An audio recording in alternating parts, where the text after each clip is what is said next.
5મી સપ્ટેમ્બરે તમારી આજુબાજુના થિયેટરમાં અમારી મેજિકલ ફિલ્મ મૈયરમાં મનોથી લાગતો રામલો રત્નીને લઈને ફરી પાછો આવી રહ્યો છે તમારા દિલ પર રાજ કરવા માટે. તારી આજે ફિલિંગ શું છે? 25મા વર્ષે રિલીઝ થઈ રહી છે ફરી પાછી મૈયર. મને પીક લાગે છે. સાચું બોલ્યા. તમારું ફેવરેટ સોંગ જે છે ને ફટાણું, એ ફટામણા ખરેખર તમારી રત્નીને ભમ કરી નાખી. और उस फटाने में भी हमने इनको 18 इंजेक्शन लगा दिए थे. मैयर हमारी पहली गुजराती मूवी हमें ऐसी मिली जिसमें एक भरा पूरा परिवार, जिसमें बहनें भी हैं, बड़े पापा दादी बुआ, इन सब का प्यार मिला, जो हमें जिनके साथ कैसे रिश्ते होने चाहिए, क्या होना चाहिए और एक परिवार कैसा होना चाहिए, वो हमें आपको दिखाने का मौका मिला मैयर के थ्रू.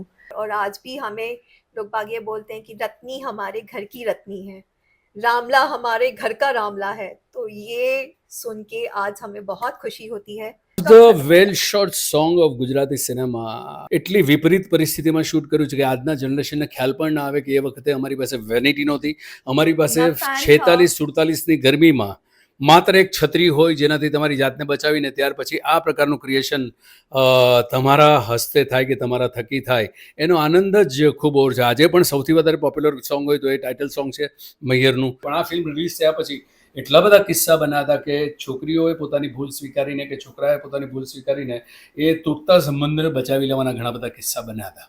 ગોટીઓની સાથે શોટ જે છે એની અંદર સૌથી વધારે જ્યારે હું પડ્યો ત્યારે સૌથી વધારે ઉછળીને તાળીઓ આ પાડતી હતી અને પછી દરેક શોટમાં પાછું પછી કિતના લગા આમ પૂછ્યા કરે એટલે પછી એક દિવસ મને મોકો મળ્યો અને ઉચકવાની હતી. ઉચકના જેવો શોટ પત્યો ને ભમ અને પછી મેં વળીને પૂછ્યું કેસા લગા.